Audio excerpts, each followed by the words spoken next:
Hello, listeners. You're not going to hear a regular episode because we have unlocked the Patreon vault for this week. Yes, we have. We're going to be covering a film that we covered last year on the Patreon, but since we are doing some religious horror themes on our Patreon this month, we thought we would release a different type of religious horror for the main feed this week. Yeah, so enjoy this episode on Adam Robitel's The Taking of Deborah Logan, and if you like what you hear, then consider giving us a little bit of support on the Patreon, because you get this kind of content all the time over there. And actually, if you subscribe at the $10 level, which is the highest level, you have access to over 100 hours of bonus content that we've recorded over the years. Holy shit. No wonder I'm so tired. It's so much. But yes, so one of the things that you'll notice is that we're going to tell you what we're covering next week up front because you won't hear it at the end. And Trace, this is a bit of a special pick for you. Well, Joe, you really made fun of me last week like a fucking asshole. Oh, suck it up, Buttercup. I know, for constantly teasing my birthday pick. But yes, everyone, so next week is going to be my birthday episode. And as you might remember, this is my second one we've done, but my pick last year was Zombievers, which is maybe a bit of an off-kilter choice. My pick this year will also be off-kilter. So we are going to be discussing Matthew Bright's 1996 film Freeway. And this is starring Reese Witherspoon and Kiefer Sutherland. And y'all, oh my god, if you have never seen this movie, you're in for a treat. I do have to say, I put off watching this movie for the longest time because the cover art, the box art for this film. Oh god, it's ugly. It makes it look like a low-grade DTV Fast and the Furious sequel. Yeah. And it is not that. It is a modern retelling of Little Red Riding Hood with some really fucked up shit and a really awesome Reese Witherspoon, like pre-fame Reese Witherspoon. Mm-hmm. Yeah, I'm hoping that we're going to break out an accent or two because the Southern Gothic twang is strong. I get claustrophobic sucking strange dick, Joe. I'm so excited. Oh, God. Yeah, so folks, enjoy the Taking of Deborah Logan this week. And we will see y'all next week for my birthday and Freeway. Oh, God.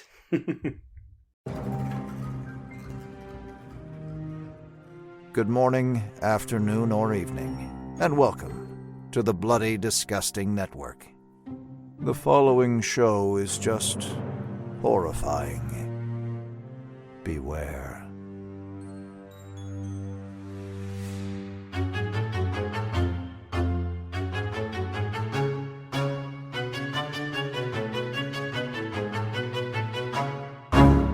You're obsessed with her, and you're obsessed with her daughter! All right, easy, Geraldo.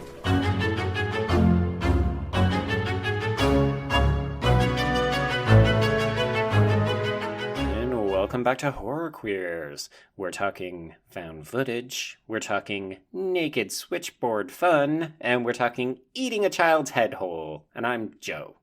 And I'm Trace, and we're talking weird Native American snake rituals. Oh, yeah. This movie has a lot of interesting things going for it, and every once in a while, just something that makes you sit back and say, oh no. You know, we tend to have a lot... Sorry, everyone. We're talking 2014's The Taking of Deborah Logan, directed by returning Horror Queers guest Adam Robitel, who y'all may know... actually, Horror Queers Patreon guest, who y'all may know from his directing gig of Escape Room in 2019. Mm-hmm. I'm already disappointed that we're not going to get an Escape Room 2 before the end of this year. Fuck you, COVID. It sucks. It is really unfortunate. But because of COVID, though, it has made me rewatch this film, which... Exactly. I liked when I... So, okay. I have to, caveat this. So... Okay. When I saw this movie, I had just started writing for Bloody Disgusting. I think I had started, October, November of 2014. And so, this movie just come out. And I had my big boy britches on, and I was like, oh my god, I get to make a list and whatever. And so I was trying to catch up on all these horror films from 2014. Right, yeah. For some reason, 2014 had a crap ton of possession films. Oh, your favorite genre, too. And my least favorite genre, and it was really bad ones. And for some reason, I think I waited for this one. I watched this one towards the end of my marathon, and so by the time I got to this, I was like, I am over possession movies. I have seen every fucking, and even some found footage that year, too, because, again, this is 2014.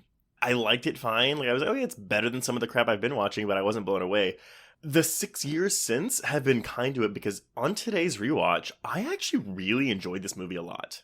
This was a first time watch for me. I had heard of it, but only tangentially. Like, it's one of those things that kind of pops up when you see people making lists of, hey, recommend a found footage film to me. Really not my bag of subgenre for horror films, so I'm going to try not to, shit on it. But generally, I don't watch a lot of found footage films, so I hadn't really taken notice of it. So it was on my radar. Obviously, I hadn't seen it, and then I watched it for the first time for this, and I was genuinely surprised. I liked a lot of this. It was mostly the found footage stuff that left me a little bit cold. Like, I almost wondered what this film would look like if it were just a traditional horror film.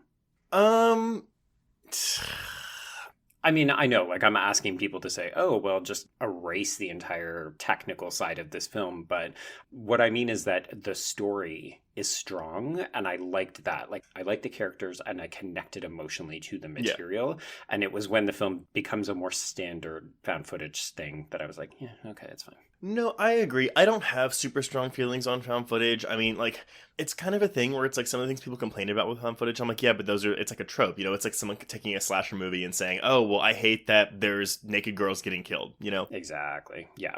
And I get it, that the tropes for found footage either work for you or they don't. But when you say removing the aspects, so one of our patrons, actually, Sergio, he mentioned on Twitter today where he was like, oh, like, it just, like, it feels very heavy-handed, like, all the stuff with the Alzheimer's. And I was like, yeah, but... And because I had forgotten also, like, what the angle of the found footage was. And the fact that it's, a graduate student doing a thesis film for a PhD. Right. That particular aspect of it kind of helps me overlook some of the framing of stuff, like, especially in the beginning when they're doing, like, the Alzheimer's tutorial. And I was like, oh, like, because, yeah, we are essentially watching a student film, and those aren't going to be the best. But then on another level, I'm like, okay, but then is it also meaning that I'm overlooking some shoddy aspects of this film because I'm, like, letting that narrative concept give some bad aspect of this film a pass, if that makes any sense? I do think that both sides of that argument are correct, because at the end of the day, all found footage films have to do a little bit of explaining as to why people don't just set down the camera, or, like, hey, why are we videotaping this whole thing? Like, particularly in the time frame that this film is made, where it's still very much, okay, we need to have a rationale for this. It can't just be, this is a YouTuber and they're documenting every fucking moment of their waking existence. But you see, though, like, I actually thought this movie does a really good job of telling you why they're still filming. I mean, even in the end, like, when they're in the mine, Sarah says, I need the light. And so they're using the camera for the light, not for the film. And so that made sense. But then when they were using the night vision, and I was like, well, why the fuck isn't the person who has the shot, like, has the injector needle, going the one first. holding, the one holding the night vision camera, because they're the ones that need to see this shit. Yeah, there's a couple of things you definitely have to overlook, but I like the general conceit that this is almost a medical thesis, and then it starts to uncover something, and it almost becomes more of an investigative, like, it almost has that J-horror feel to it, where it's like, oh, we started down one path, and then we realize, oh, there's a mystery to be solved here, and then the rest of the film sort of takes that on, and you get the impression that Mia just gets swept up in this. Like, not only does she care about Deborah and Sarah, but she's also kind of like, holy shit, this is some juicy stuff. I mean, yeah, absolutely. And she's like, oh, like, whether or not this becomes, like, the actual, like, end result of my film, like, this is awesome. Like, I could uncover something crazy.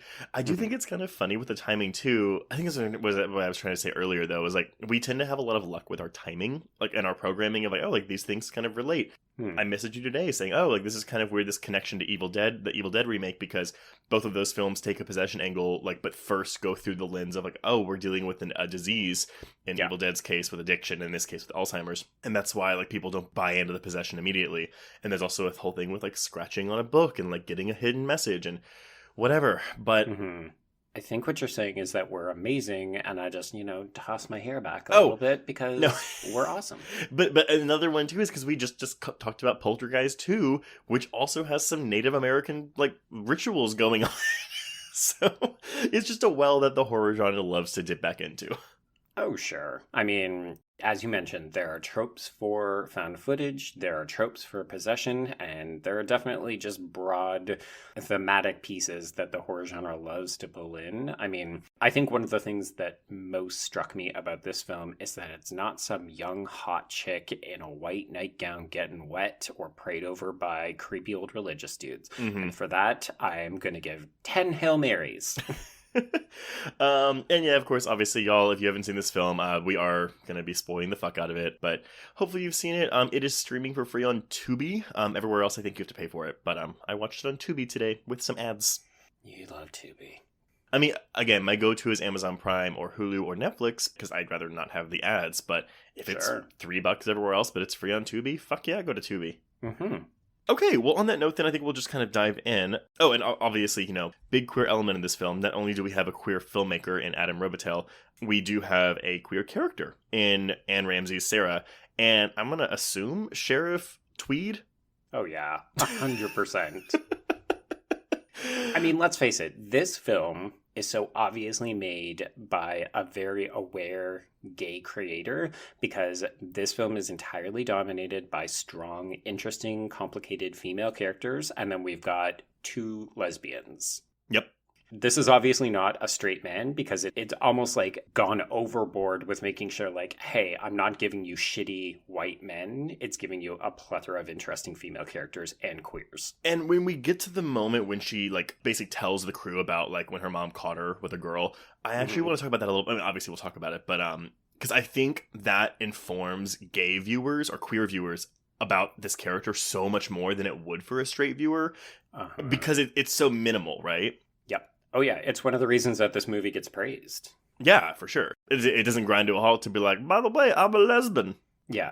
I honestly kept waiting for her partner to show up, and she never does. And you're kind of like, yeah, because she's just at home taking care of mom and shit is hitting the fan. We don't need to introduce somebody who's maybe just going to get killed or something ridiculous like you would in a worse film. Right. Okay, so yeah, this was released October 21st, 2014. I don't think it went to theaters at all in the States, but it did get released in Belgium, the Netherlands, Peru, and Russia in theaters. Okay, interesting. I know.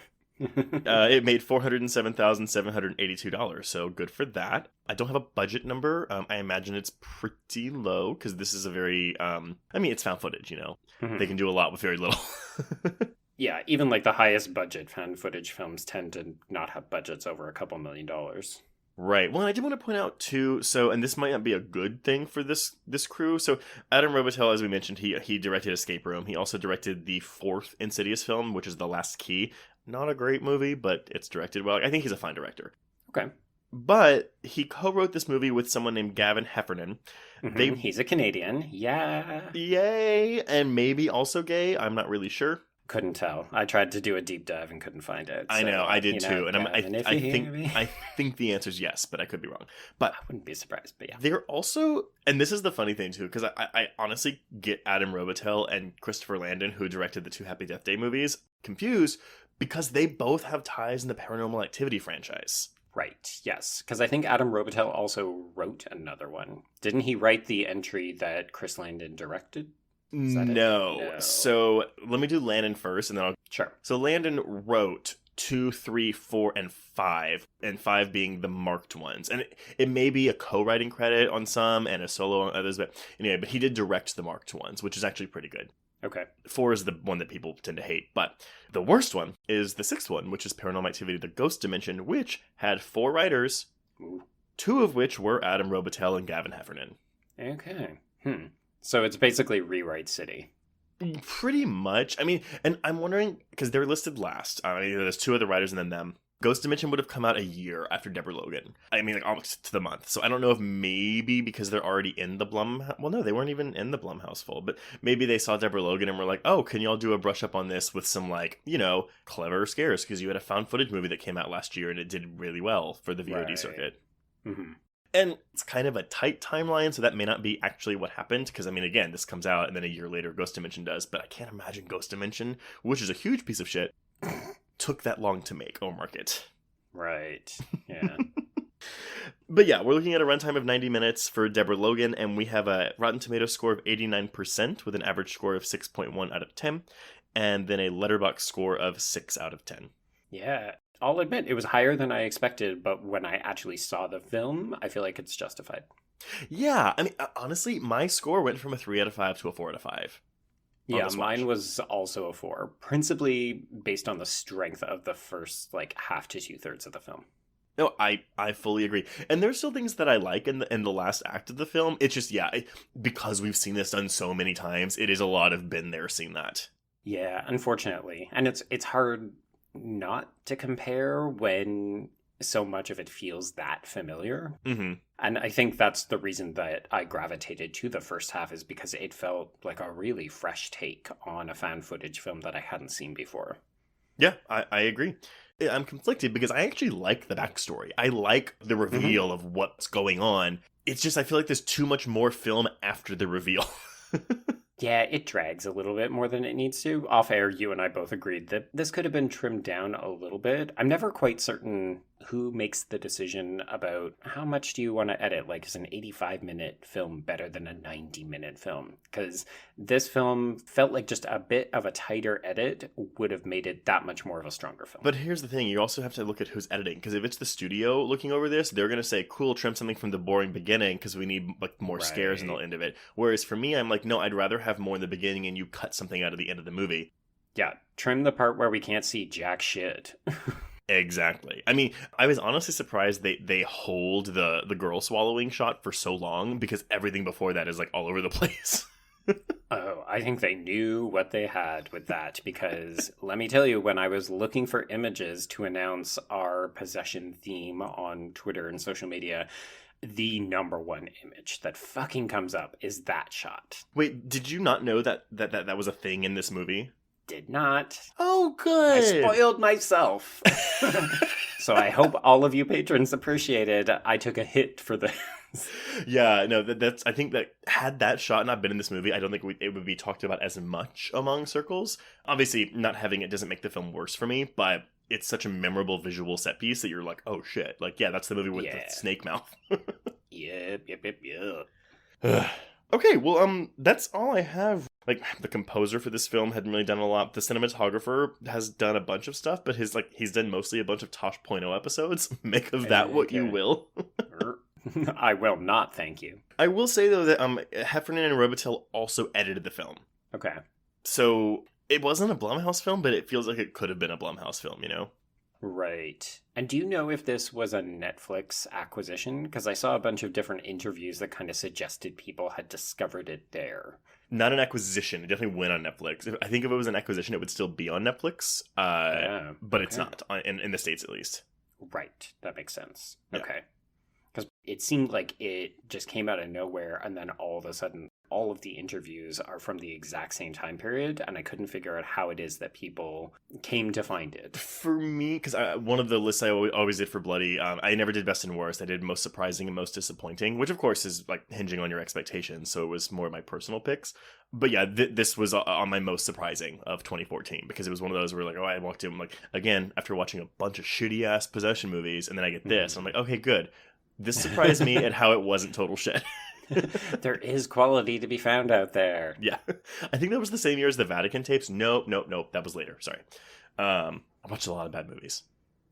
I mean, welcome back to horror. Unfortunately, there's a lot of shit kicking around out there, which I think is one of the reasons why when people see something that they like, they shout it from the rooftops. And this was one of those films, right? I mean, I said I was watching this on Twitter, and I got 60 people come out and be like, I love that movie. It was so surprising. It was unexpectedly great. A couple of people didn't love it, but for the most part, this is a very well-received film.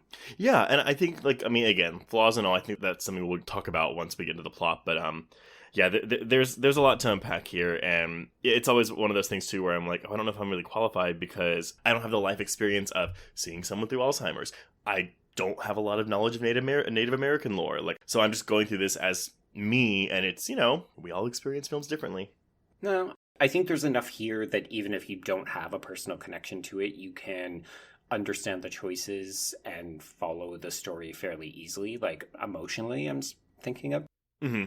But I did try to do a look to see if there was anybody who went after the film because it's not a realistic depiction of Alzheimer's, but most people seem to forgive it because it uses the Alzheimer's almost as an entry point, and then it very clearly at one point says, this is no longer Alzheimer's. I am not equating what is happening with a person who is suffering from the disease. That was, okay, before we get into it, and that was my question too. And if this is a stupid question, I apologize, listeners. So, are we to believe, because, okay, she has the guy buried in the backyard. Mm-hmm. And Sarah mentions at one point, oh, like, it's when she started getting sick that she was weak enough for him to possess. So, are we to believe that she does have Alzheimer's, and then, like, obviously all the crazy shit was just the possession? Or was she just starting to get possessed because she was just getting old, and they just thought it was Alzheimer's? I definitely took it to be that she had early onset Alzheimer's, mm-hmm.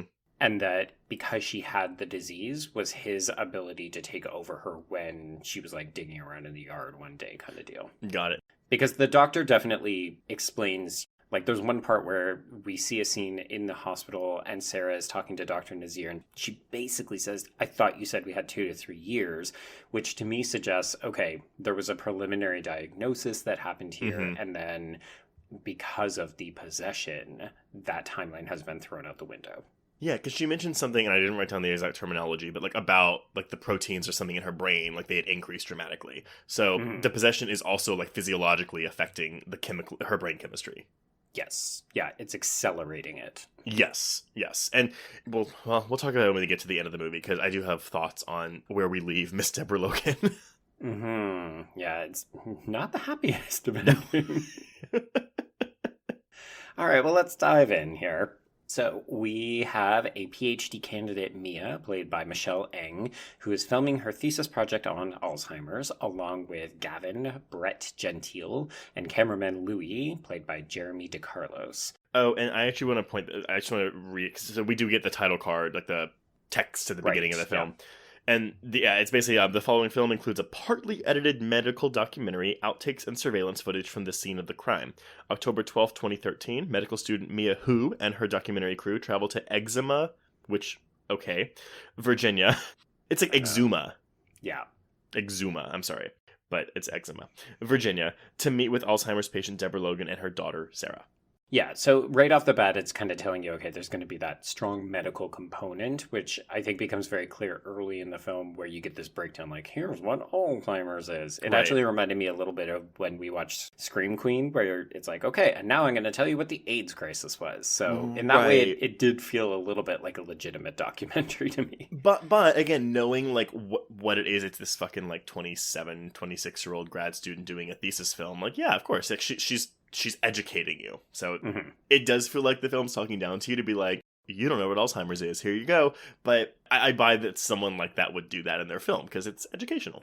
That, and I mean, I hope it doesn't sound like we're shitting on young filmmakers either, but the other thing is that it helped to explain to me why Mia was in front of the camera and so active in the story, because part of me was like, bitch, most documentarians do not get invested to this degree in their story.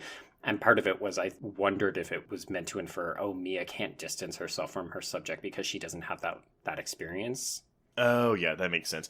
Also, I do want to point out, I actually needed the tutorial on Alzheimer's because my only knowledge of the disease really is like, oh, it deteriorates your brain. Right. Which is a real simplistic explanation of the disease. So just getting that at the beginning, I was like, okay, cool. Good to know. Yeah. Yeah. You're like, oh, okay, I can actually benefit from this, and it's part of the storytelling. Personal question, though. Have you ever, like, do you have any family members or friends of family that have, like, gone through it that you've, like, witnessed deteriorate like this?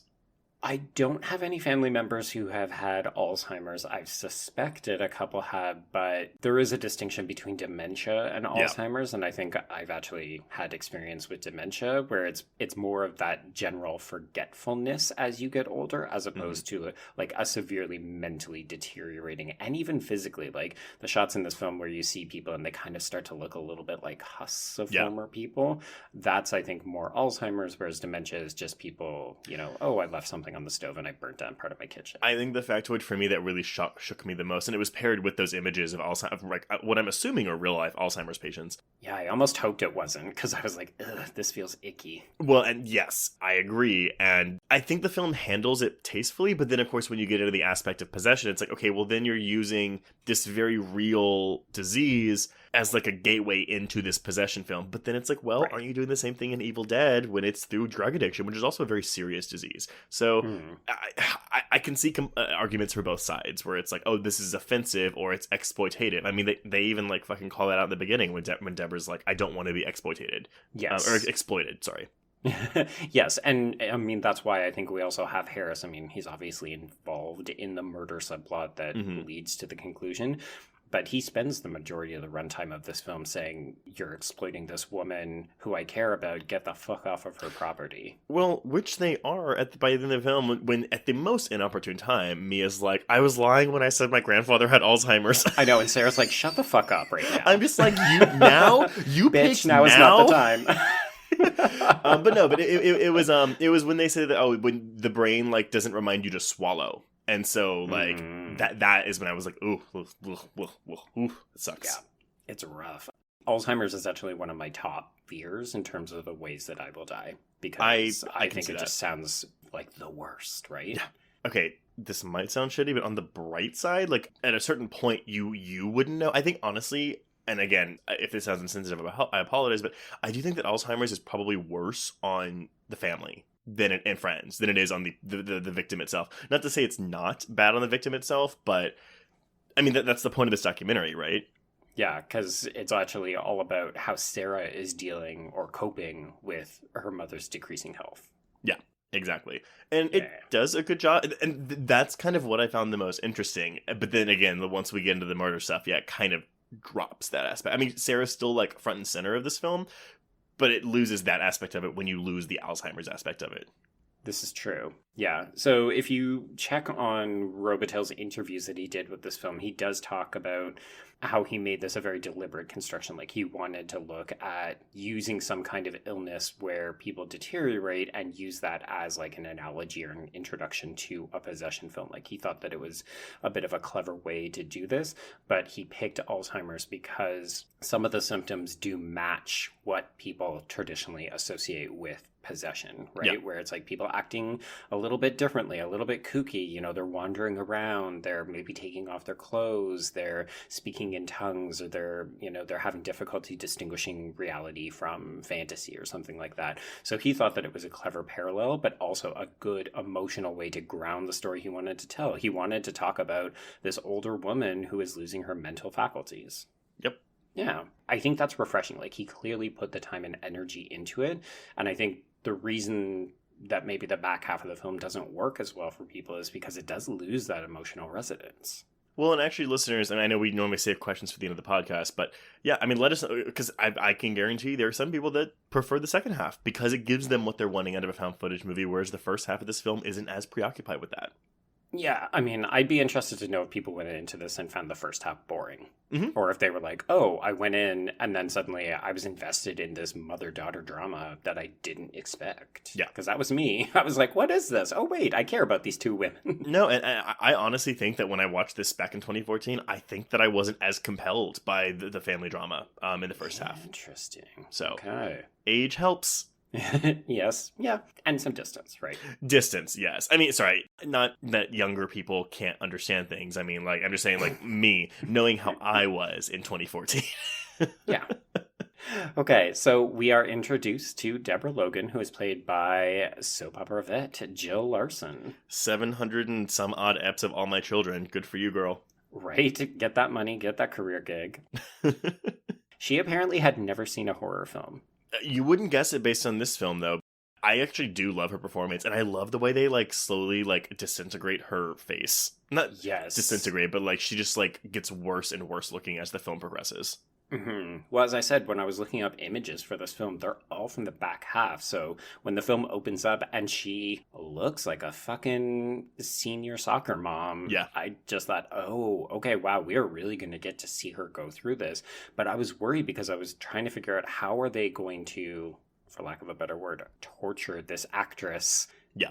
Because, like, I'm used to seeing Jennifer Carpenter go through the motions in a possession film. It's always 20-something hotties who get possessed. Ooh. So to see, like, a 70-year-old woman go through it was a really weird experience. And I won't harp on this too much, but I think maybe that's how we make these possession movies or found footage movies just better for me. Because, like, I love Exorcism of Emily Rose.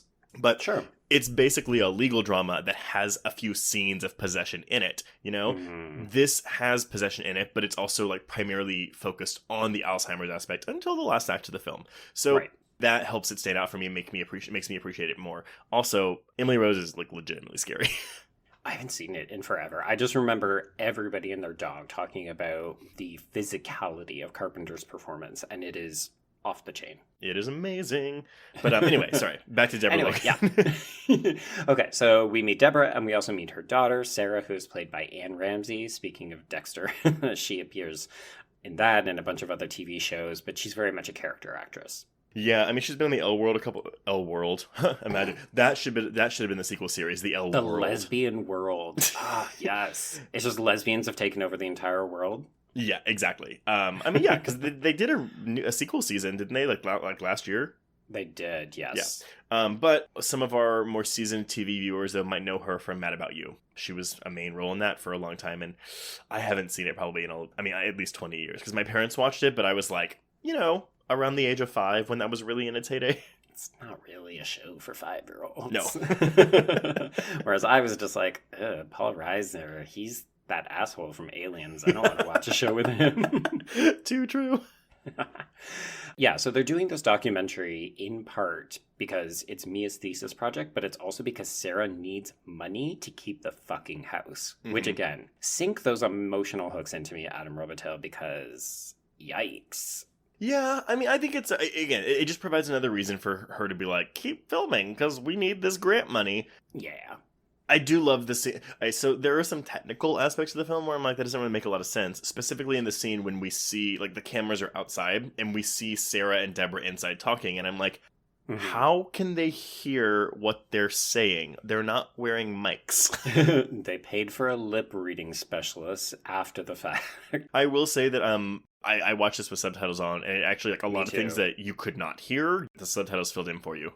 Oh, I've 100% gotten onto the old person train where I'm just watching most everything with subtitles these days. Yeah. Because it really helps to clarify, oh, I missed something, there it is on screen. Like, I'm not missing any dialogue anymore. But there's also portions of this film where they interject a score, and I'm like, why is there a score happening during this jump scare?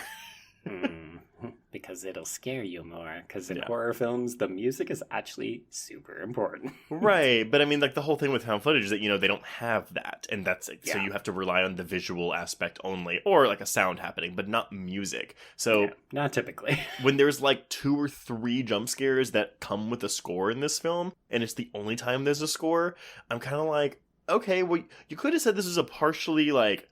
Yeah, like we release this as a documentary similar to the documentary that we see in this film. Yeah, kind of like that. I don't know. I'm nitpicking, but, if you're going to do found footage, you got to keep that in mind. Yeah, particularly because as viewers, we are a bit more conditioned to focus on that kind of stuff, too. Because we're like, okay, I want to know, why haven't you put the camera down? What was the aftermath? Like, how did people splice this together? What format are we meant to believe people would consume this? Mm-hmm.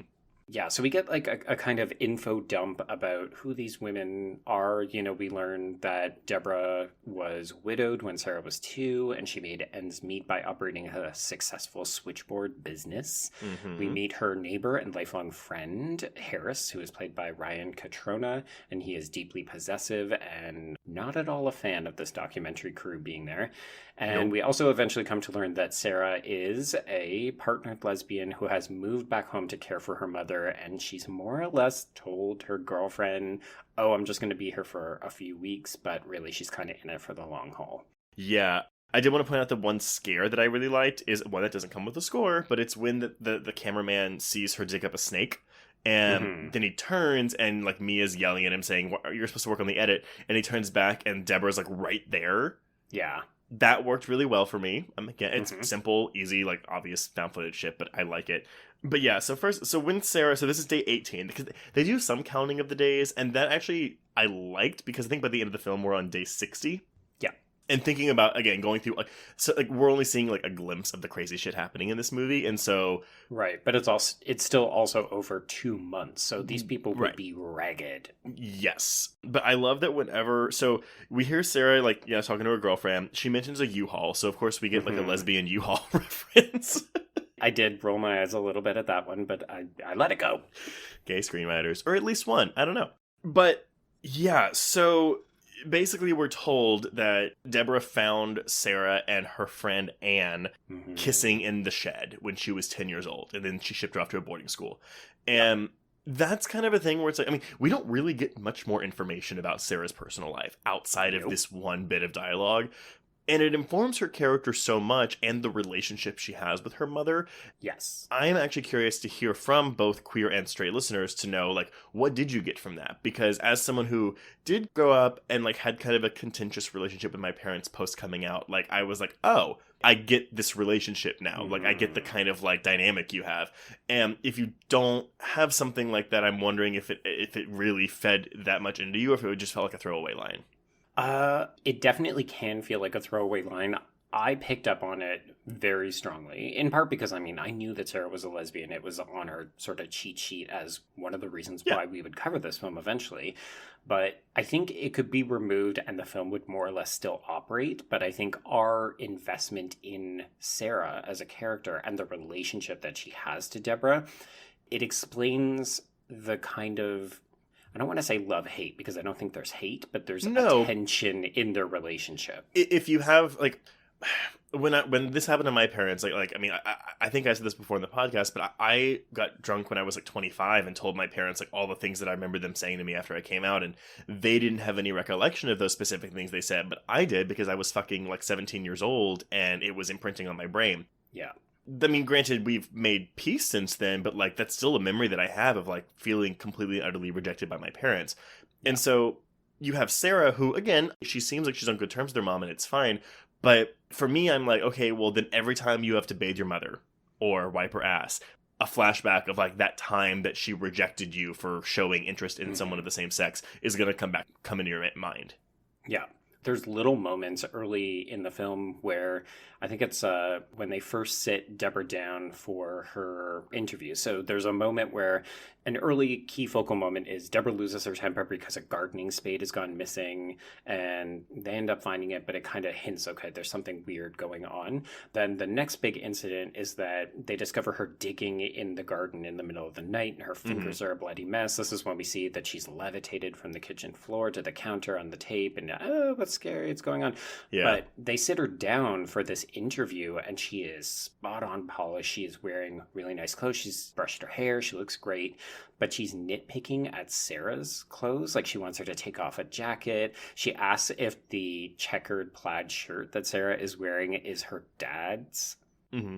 You know, it's obviously lesbian coding where Sarah is wearing slightly more butch style clothing. But it's also an example of how her mother is making these probably unintentional references like, oh, why don't you, dress more feminine? And Sarah's like, because I'm a fucking lesbian, Mom. Like, right. I'm gay. But then, okay, but here's the thing, though. So, and of course, we don't know this yet. But, she's sent to boarding school when she's 10. It could also be that this is around the time that she realized that, Mr. Desjardins is coming to kill her because she, had her period recently. Yeah, it's either right around the time or maybe right after where she was like, I've just killed this man and now I'm sending you away, or you're in danger and I'm sending you away. Right, but that's the thing, though, because it's possible Deborah wasn't even worried about the kissing thing. So then we have this entire, relationship for Sarah that's been recontextualized because she thinks, oh, my mom sent me away because she saw me kissing a girl, when in fact, oh, she was trying to protect me from an actual serial killer. Yeah, it's almost disappointing that we don't get that moment of catharsis or confrontation even where Sarah actually gets to talk to her mom about this, right? Because by the time we learn that Desjardins was targeting Sarah, we're into that third quarter of the film. Deborah's completely lost her marbles and she's abducting girls out of the, pediatric wing. Yeah. So I wish we could have had something more to that, but I recognize that would have delayed the horror stuff, which is really in the film that we're meant to be watching. But that's the thing, though, right? Like, this is a smaller film from not a major studio, and it almost seems like it could have easily gone that way. Like, if this was a Blumhouse film, I would understand. Oh yeah, they're gonna Happy Death Day it, where we get a passing mention of this, and then that's it. And again, it doesn't hurt the film that I don't have it, but like, if it was in there, if there was a moment like that of catharsis, I can imagine this even ranking higher for me. Yeah, I definitely think it would rank higher. And again, this is where we want to hear from our straight listeners. Is this something that actually connected with you? I do wonder if there was a little bit of resistance to say, like, no, we don't want a gay coming out or confrontation scene because that's not this film. I almost wonder if Robitel was fighting to get some of this stuff in, and then it was like, okay, but we're not making a gay horror film here, are we? Right. No, and that's the thing. Like, if you inserted more of that, like, it would be a quote-unquote gay horror film, you know? And interestingly enough, I saw a bunch of our queer connections on Twitter when I said I was watching this. One of the things that people did talk about is how much they like the fact that Sarah is gay, but it's not in your face. Like, she is just a queer woman who happens to be dealing with a sick mother and crazy shit going on. Like, the film doesn't stop to say, so Sarah, talk to us about your girlfriend. Like, she has this one little scene. We get a passing mention to her being sent away at 10, and then the movie is moving on. Yeah.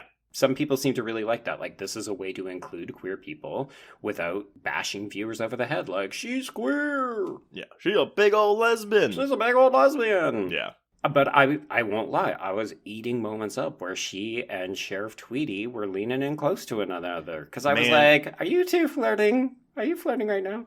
Trust me. And I wanted more from that Sheriff Tweed, too. God, that name. But oh, I know. I loved it. But yeah, I think it's like Linda. It's Linda Tweed. And then she calls her Tweedy when she goes into the cabin at the end, to which I was like, did you make out with Tweedy at one point? They've totally fucked before. Yes. But we don't really know because Tweedy dies immediately. Oh, God. It was... yeah. Just stick another lesbian back in the fridge. God damn it. Yep. And listeners, if you don't know what fridging your gaze means, Google it. Yeah, it's sad. Yeah, I don't care. Wait, it's fridging the girlfriend, but then it moved on to fridging your gaze, right? Well, it's bury your gaze.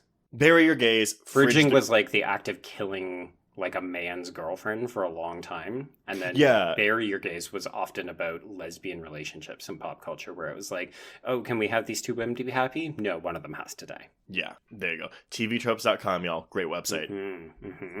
Yep.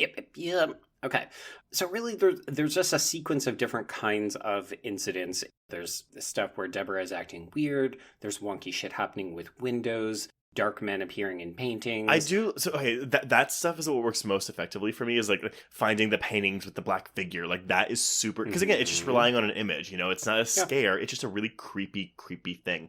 The interview sequence where the one you just mentioned, like when they show her the footage, oh yeah, you were digging into the ground, the eye acting from Larson is like, oh, you can tell that she knows something, like she knows what she's doing, but she can't say it.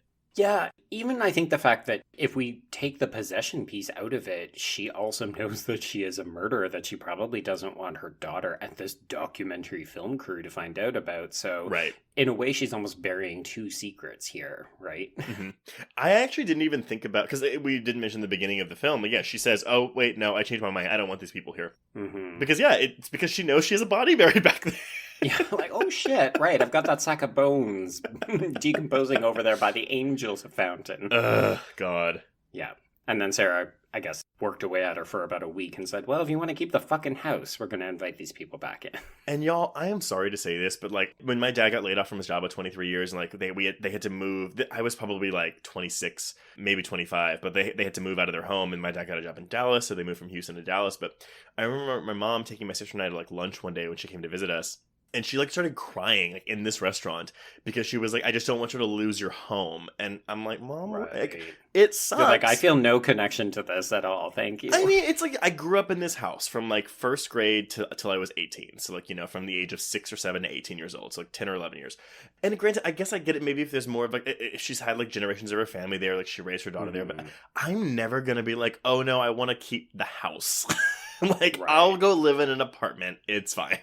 Yeah, there's definitely a generational gap there, right? I mean, I don't know about you, but since I've lived as an adult, I have no financial stability to ever buy a house. And I've just moved from like apartment or condo to apartment or condo. So for me, it's like, this is a box in which I put my stuff and occasionally lay my head down to sleep. Renters for life. Renters for life. I mean, but if you had a house that had, 6 different basements and attics, maybe you would want to hold on to it too. There's some really good meta commentary from the non-white cameraman in this movie that is pretty great. That would be Gavin. Yes, Gavin is a lippy motherfucker, and I liked him about half the time, and the rest of the time I was like, shut up, you're really grating. No, yeah, but then he pulls a Joel from Scream 2 and just like hightails it out of there. Mm-hmm. Which I actually saw a couple of people remark on in their comments again, where they said, wow, a smart character who says, shit's getting weird, I'm getting the fuck out of here. Yeah. Mm-hmm. So let's talk about old lady nudity, because we do get a certain amount of it in this film. Yeah. Again, I mean, I use the word tasteful again. Like, I think for the most part, it's tastefully done. She's just sitting there on her switchboard, like, plugging away. Rocking out. Speaking French. She was giving me a little bit of Phantom of the Paradise, yeah. Yes, it was real good. I also didn't notice this, but apparently in that scene, when the switchboard explodes, you get like a split-second glimpse of her final form that flashes on screen. I did not catch that. I read that fact out afterwards. No. That sounds like one of those things where you have to go by frame. Yeah. I don't know. I don't have a lot to say about the old woman nudity. I think it's fine. I applaud Miss Larson for going there with this film. I'm sure it's something they discussed beforehand, obviously, but yeah. Again, so one of the things that strikes me so much about this film is that it's not a young person, and there's something, I'm not sure if unnerving is the right word. Yeah, but no, but it's like a frail woman who, yes, I know she's just naturally skinny, it looks like, but like who probably is not eating as well as she should, and it's like kind of a gaunt figure, you know, and of course it exacerbates as the film goes on, but yeah, there's definitely something a little bit chilly about it. Yeah, particularly, you've touched on it, it's a good use of like hair and makeup to make her look visibly like she's deteriorating as the film goes on. And then there's this physicality to Larson's performance. It's not as visibly obvious as, say, Carpenter's is in Exorcism of Emily Rose. Like, the film doesn't go for that kind of bombastic, holy shit, look at this kind of scene. Can you imagine them bringing in Jennifer Carpenter, like, hey, look, Miss Larson, can you just watch her and do that? Just to emulate this. Like, can you basically break your back by bending over? But I did appreciate, the nudity is tasteful, but when you see the frailty and the way that Deborah is moving, it's a great effect that works for both the kind of Alzheimer's sickness storyline as well as eventually the demonic possession storyline, where you're just like, I'm getting a multiplicity of feelings right now. Well, and I imagine too, like, forgetting to put on your clothes is probably an aspect that some Alzheimer's patients have too. Yes. Yeah. But then, it's, like, there are those quote-unquote normal aspects of, like, oh, like, because, I mean, also this is a time where you could Google and say, oh, cool, like, Alzheimer's, like, symptoms or things that happen, and, like, they could look at this. It's when they see her, though, like, teleporting to the top of the counter where you should be like, This is unexplainable. Yeah. What is going on here? but like things like eating her glass figurines, like, that's also, like, super weird to me. But, like, again, like, I mean, that might be something that an Alzheimer's patient would do. Right, yeah. I definitely ended up seeing that more as a symptom of the possession at the end of the film, but at the time I was like, oh, this is just kind of like that Swallow movie where you maybe are eating things that you shouldn't be eating. Right. A very different reason. I don't mind that conflation of, like, oh, which one's possession, which one's Alzheimer's. It actually does, to me, make it a more interesting viewing experience. Especially since, obviously, some of it you're like, oh, that's obviously the possession part. But yeah, something like the eating the figurines, it's like, oh, I don't know. But do we need the answer? No. It's just there. No, we don't. And I like the fact that there's the mention of exorcism once late in the film, but I was so worried that because this is a possession film, I honestly was waiting for the fucking father to arrive on the doorstep. You know, okay, let's set up some candles. Let's read from the Bible. Burn some sage. So fucking happy to not get that. Yeah. No, but this isn't, again, it's not a super meta movie, but yeah, there are things where I'm like, oh, these characters, most of them are making really smart decisions, like, given what's going on. And then we also get stuff like Dr. Nazir showing up after the near electrocution of the switchboard and saying, "Here, take Chekhov's short-acting sedative." Yeah. Oh, but okay, so I couldn't hear this on the switchboard stuff, but when they actually, because obviously the subtitles did it. They help, yep. The eternal serpent will free you, child. Be my fifth. I'll wash you in the river. Your blood will feed the river. Like, whoa. I literally just got chills reading that. It's good. It's some pretty good stuff. I mean, even as the film... So this is actually the point where the film takes a kind of left turn and we start to go into Desjardins territory where, okay, we learn about this local pediatrician. He killed 4 girls. He was suffering from Lou Gehrig's and he wanted to find a way to live forever. So he was performing this ancient rite and it involved serpentine figures and snake venom. And you're like, oh, okay, holy shit. That's a lot. It's a Monacan ritual. And I didn't do research into the Monacan tribe, but I still don't know how I feel about bringing in Native American rituals like this, but it's also like, oh, but it's the villain doing it. But then it's like, oh, well, then you're conflating a Native American ritual, well, which is an evil ritual, at least in the film. But it's a shitty white Canadian who's appropriating Indigenous practices for their own self-serving purposes. Right. But yeah, I'm still just like, dude, we need this in here? ? In the year of our Lord 2014? Probably right. not. Why not just be like, he was doing satanic rituals? Yeah, like, couldn't he just be a killer? Like, I mean, yeah, and like having the bones buried in the... Which also, it's like, lady, bury it further away. It's not even 20 feet from your fucking house. Like, you've got a whole woods back there. Use a whole woods. You've got a whole woods. You got the whole woods for the 4 bodies and the sack o' bones. But like, again, this whole sequence where they're scratching into the book and all that, like, it's really fascinating stuff. It's not really until later where I'm like, oh right, we're appropriating Native American culture. Which again, I don't even know if it's a real ritual. It may not be, or maybe it is. Who knows? I think it's mostly like, how can we get some cool snake-related stuff into this? Okay, this'll work. Yeah, and I love the snake shit. The snake shit's good. More snakes. They look real. I don't know if they are, but they certainly... They are. But they are all garter snakes. Oh, because some of them look like black mambas. They apparently originally shot, there's one scene, I think the one that you talked about liking, where Deborah actually holds the snake up. They apparently were going to try to get a bigger, sort of thicker snake, but it didn't end up working out. But they did have, snake wranglers on set to make this happen. By all means, I love me a snake. Yes, you love to wrangle a snake? I know where you're going with that, but it's the really obvious joke, so I'm not going to give you the satisfaction of a laugh. I mean, I got it from the listeners, so I don't even need it from you. But yeah, so now we're at like day 45, and she pukes earthworms, and the doctors are like, she probably has DID. I loved the disdain. That one guy is trying so hard to rationalize what is going on, and Sarah's just having none of it.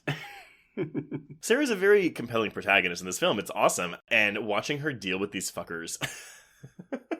And it's about this point in the film where, again, it doesn't go downhill for me, but it's just kind of a barrage of tricks. Like a typical found footage / possession / found footage possession movie tropes.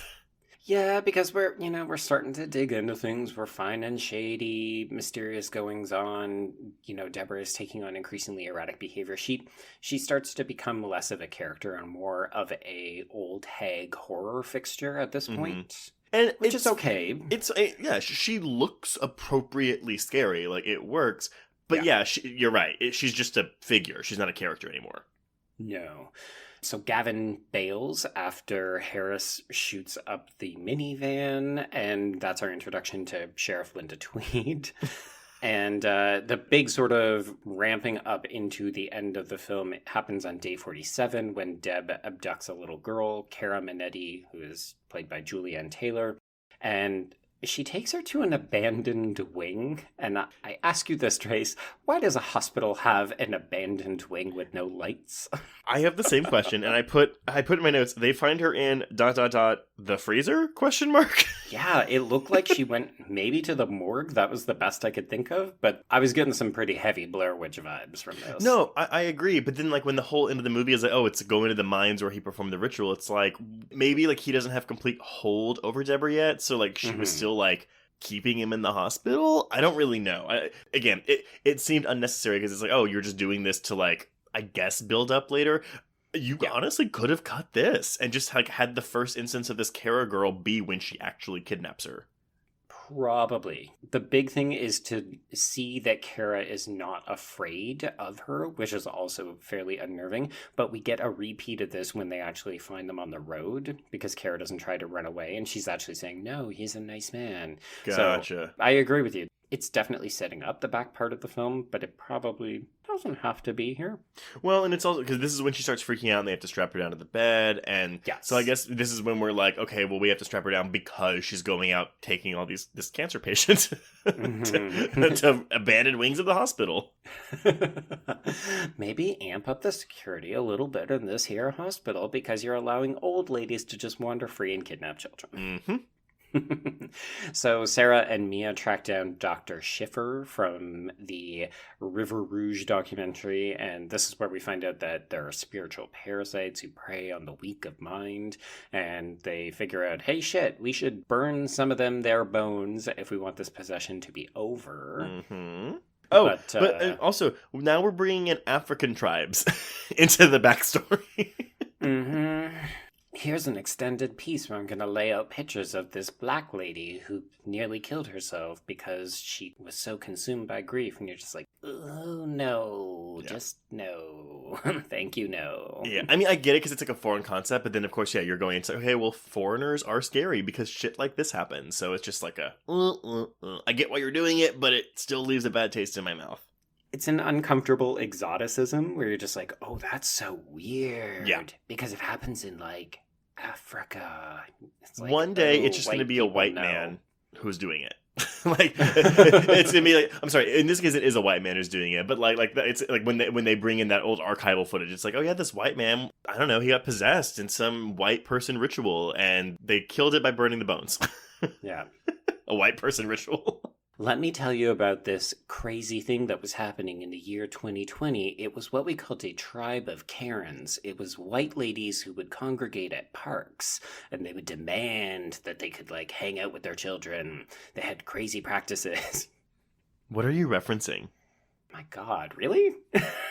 The internet has coined all of these idiots who are like COVID deniers, Karens. I have no idea what you're talking about. Wow. Okay. That joke could have hit so hard. That's okay. I'm sorry. Oh my God, you're so right. No, stop. It's too fake. I don't like it.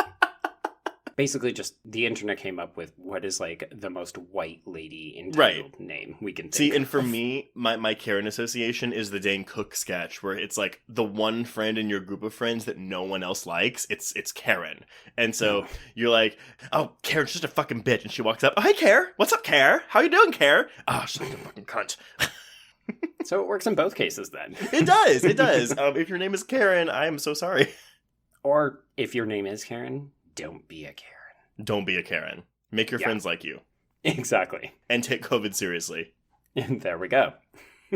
So on day 60 is when Harris attempts to suffocate Deb at her request. So we know that she's still slightly cognizant of what is happening, but at this point she knows that her body is being taken over. We are firmly out of sick territory, and we are firmly in possession territory at this point. Mm-hmm. Yeah, we are. So he gets zapped, the television explodes. It like shoots off of its stand, it's whatever, and just like hits him in the head. Okay. I was like, I don't quite know what happened here. It's pyrotechnics of some kind and he got injured. Yeah, and again, it's this Paranormal Activity thing where it's like, oh, the camera is like, fixed to the corner of the ceiling, and it's the same way in the stairwell, and it like, rotates back and forth, which, I mean, wow for that equipment. Right. But yeah, it all feels very Paranormal Activity, which, I mean, this is coming a year before the final, for now, Paranormal Activity film, so the tropes are worn out by that point. I think that was part of the issue that I had with this back half of the film, is that I didn't mind that we were doing more of the traditional found footage stuff, but it didn't feel like it was offering much new. And because so much of what I had liked about the first half of the film was that character work, and it really feels like at this point Deborah is gone because she's possessed, and Sarah has been not cast to the side, but she's been crowded out by some of the more theatrical stuff. And I think if the end of this film were like, again, we've been harping a lot on like the tropiness of the end of this movie. It's not like it's a constant barrage of stuff, which is why it doesn't bother me as much. Like if it was just a constant like, oh, this particular found footage trope, oh, this possession trope, oh, this one and this one and this one, I would be more bothered by it. But because it's, for the most part, I think the film holds it back a bit. Yeah. I'm okay with it. Yeah, like it's interesting to see, okay, we've shifted from the house almost to this weird hospital drama in a way. So that does keep it feeling interesting and a little bit fresh. It's more the stuff when they return to the house because they find out, oh yeah, Sarah was going to be the fifth victim. And we did stab this guy in the neck with the gardening shears and then we buried him alive. So you've got to go find those bones, and we get this whole sequence. It works where they have to go up to the attic because they see the stain, they find the bones, it's very stinky, they try to burn it, they get like blasted back, they see a shape in the window. It's all fine. Yeah. I did like a third goddamn attic. Yeah. Yeah, Louis is having none of it. He doesn't want to go first just because he's got the fucking camera. I've never heard of a place having more than one attic. I've literally never heard of this being a thing. No, the only thing I could think of was if the attic had been cordoned off, so there were separate Entrance stairwells points to get into different parts of it. But right. I'm like, well, why would you do that? I don't understand. Like, maybe it's a Virginia thing. People, let us know. But yeah, so we get all this, this scene with all the bodies, the burning body and whatever. I mean, sorry, the non-burning body. Mm-hmm. There's like a quick flash of someone in the house that looks like Deborah, but I didn't pause it to see. I thought it was a man. Okay, so maybe it's supposed to be Desjardins. I think so. Also, did you for a hot second think that Mia was going to go up in flames? Because she gets a bunch of lighter fluid on her hands. Yeah. And then she reaches in really close to spray more because she's freaking out. You're not getting enough on there. And I just totally expected her to go up in flames. I agree, but no, we have to have a moment later where she confesses her not Alzheimer-y grandfather. I'm sorry. I didn't mean to lie to you. It's like, Jesus Christ, Mia. No, it's the worst timing in the world. Like, the worst. Yeah. Because basically at this point, okay, so we've burned these bones, we think, but not really, because it hasn't worked. Mm-hmm. So apparently, this is the other part. I love that apparently they did go back into the house and they did grab these bones because they get a call that Deborah has escaped once again from the hospital. We do get a degloving scene as she pulls the skin off of her hands so that she can remove it from the restraint. Yeah. Chef's kiss. Really good. But so they congregate at the hospital. They find out that same little girl has been attacked. The dad is like, can someone please guard my daughter? Which, okay, but also the thing with, I mean, I don't want to talk too much about women's periods, but... Oh, really? I'm here for the next half hour. I guess you're supposed to be 9. Well, because I'm like, I mean, I say, oh, that's really early to have your period. Because again, the whole point is that this girl must have just had her period. That's why she's the 5th victim. Right. And I'm like, well, my sister would kill me. But yeah, my sister had her period when she was 9, so I guess that makes sense. I think once upon a time it was 13, 14, 15. And then over the last couple decades, it's become increasingly younger and younger. So before 10 is apparently kind of common. Sexualization of children in the media. Blame it on that. Ugh, gross. Mm-hmm. Not a fan. We'll Not put a it fan. that way. I do love that they said that she stole a Corolla, and I wanted to be like, how? Yeah, right? I mean, she jumped this burly-looking security guard. She bit him on the neck, apparently, and then she managed to steal the car. Yeah. You go, Deborah. You are killing this possession game. Yeah, either she or Mr. Desjardins knew how to hotwire that car. Or maybe it's the cop's car and he had whatever, it's not important. Yeah. So they go to the mines. Mm-hmm. I did love the scene when they try to when they're just standing there and they're trying to get the girl out of her hands. Mm-hmm. That was a very well done suspenseful set piece that you're just waiting for something to happen and you know it's going to happen, but like the build up to it's so good. And I definitely did not expect her to spit snake venom into Yes! a police officer's face. I love it. Had she actually, I mean, I know she kind of becomes a snake person in this movie, but had she become like a full-fledged, like, giant snake, this might be a 5-star movie for me. I think that might have been a bit much for what this film was trying to do, but I appreciate your enthusiasm for large snakes. Yes, I love it. And that was not a sex joke, but if you choose to take it that way, By all have a means. good laugh. Yeah, so basically at this point in the film, men are done. Yeah. We do not need any more men for the climax of this film. Thank you, gentlemen. Go home. Male officer and Louise go back to town, which leaves Mia and Sheriff Tweedy and Sarah to chase after Deborah and the little girl. Sheriff Tweedy is immediately killed. And off screen, which again makes sense because it's a found footage film, they find her body, and I don't really know what's happened to it. But yeah, she's just dead. That's it. I thought, had she been shot? But then I realized, no, the shot had gone out the window. Yeah. And... Like, I think she shot at Deborah, but then of course Yes. Deborah probably attacked her and like snake ate her or something. Yeah. We see the body, and then we gotta move on, because we gotta get down into them there caves. We gotta crawl over some snakes. At this point, we are so firmly into the asshole of found footage films that you can't see a goddamn thing. And the descent, because then we have this night vision sequence. Which, Yeah. and I mentioned earlier, but I'm just saying, like, the person with the syringe, that was the word I was looking for earlier that I could not get, they should have access to the night vision camera, because all we have is we have Mia holding the camera pointed at Deb and Sarah, but Sarah's, like, waving around, Yeah. trying to figure out, okay, where is she? I'm like, wait, are you going to grab her first and then stick her? Because you really should just stick her immediately. But you can't do that because you don't have the fucking camera. Yeah, it looked like a community theater reenactment of Silence of the Lambs, and I was not here for it. And see, I was going, you're right, that makes more sense. I was going for the descent with, like, the cave and whatever. No, I mean, I think they're both accurate because they're in some motherfucking caves right here with some night vision, so Yeah. tip to you. Yeah. um, Tip of the snake team. What? Yeah. So at this point, this is where we get the money shot, ladies and gentlemen. So we see that Deborah is hiding behind some kind of stalactite, and stalactite? that too. I've been drinking. Stalactite? Yeah, stalactite. Okay, so It's the name of my rock band. I don't know, you can keep this in if you want, but like Andrew's been like going back and rewatching all of RuPaul's Drag Race, like from season 1. Oh, yeah. He just started season 4, and the first episode they have to do a post-apocalyptic thing, and one of the queens keeps saying like post-apocalypta because they don't know what post-apocalyptic means or how to pronounce it.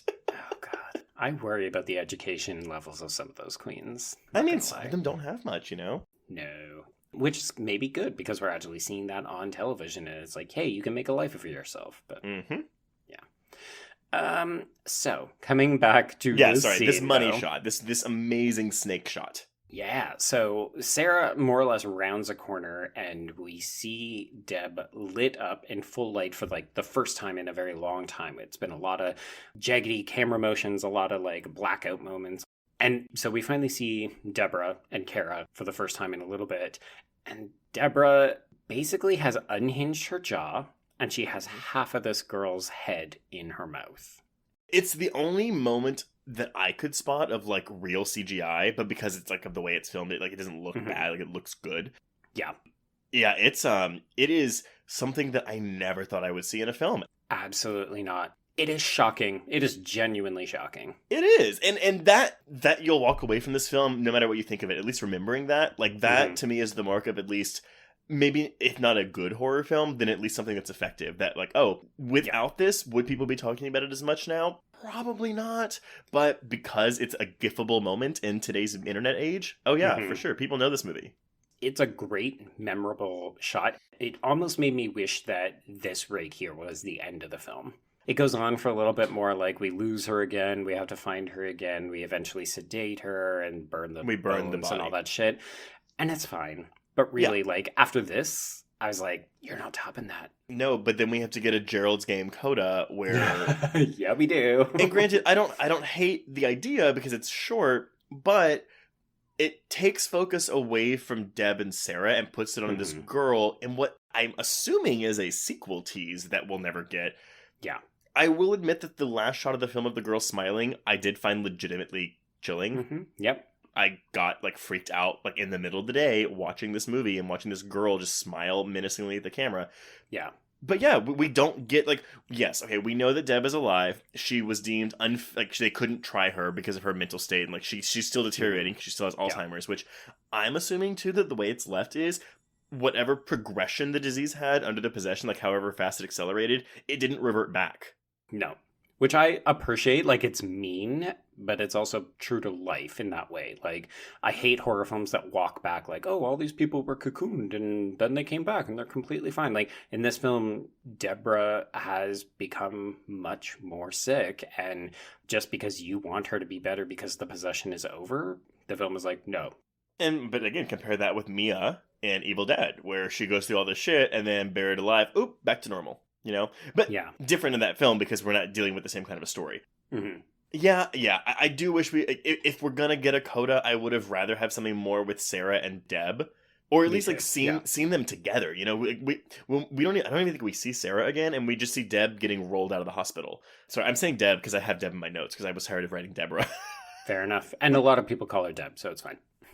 But yeah, then we get it's just this sequel tease of this girl who is now inhabited by the evil Desjardins. And at first I was like, okay, wait, the original ritual was to make him immortal by killing this is how he's immortal, is he's moved on to another body.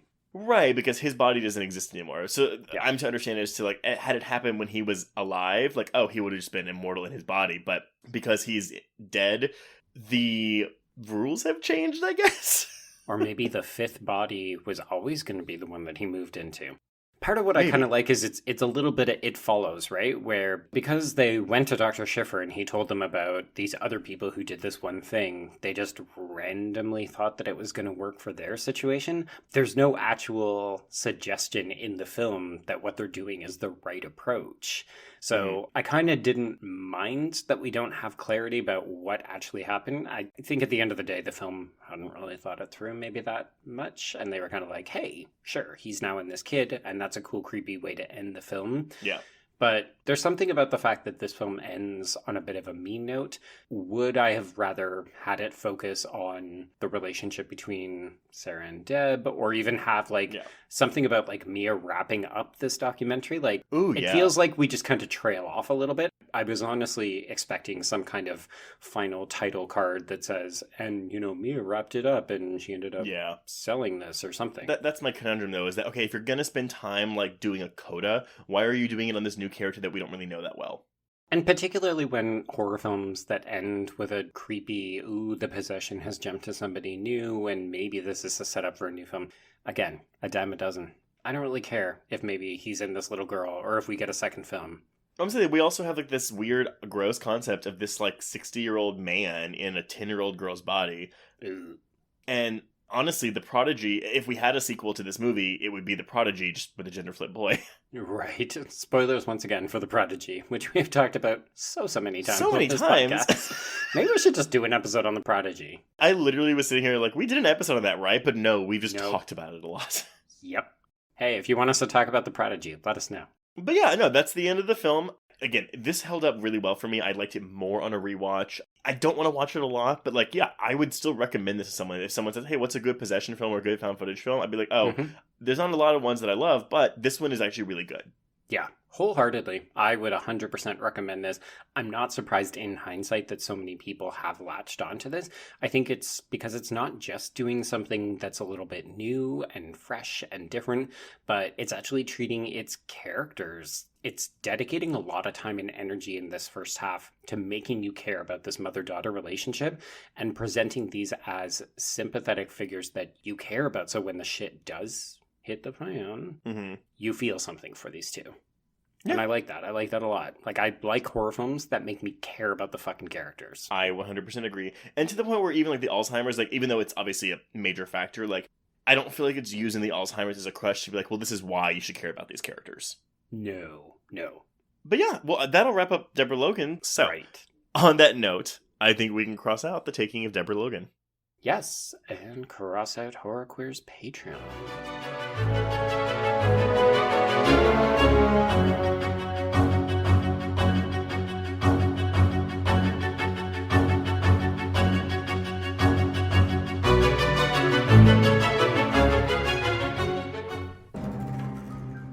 You've made it to the end of another bloody, disgusting podcast. Congratulations. If you like our programming, consider searching for other Bloody Disgusting podcasts, such as Creepy, Horror Queers, The Boo Crew, SCP Archives, Nightlight, Margaret's Garden, Nightmare on Film Street, and more. Hello, I'm Shelby Scott, the host of Scare You to Sleep, a podcast where I tell you spooky bedtime stories full of creepy sound effects and music that is soothing yet unsettling to help immerse you into a world of horror. This is a show for those of us who have realized horror can be a strange but relaxing escape from reality.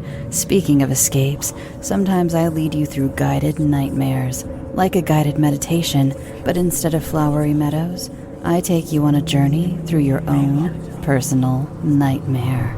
So come get lost in the terror with me. Listen to Scare You to Sleep wherever you listen to podcasts, or find us online at bloody.fm. Sweet screams.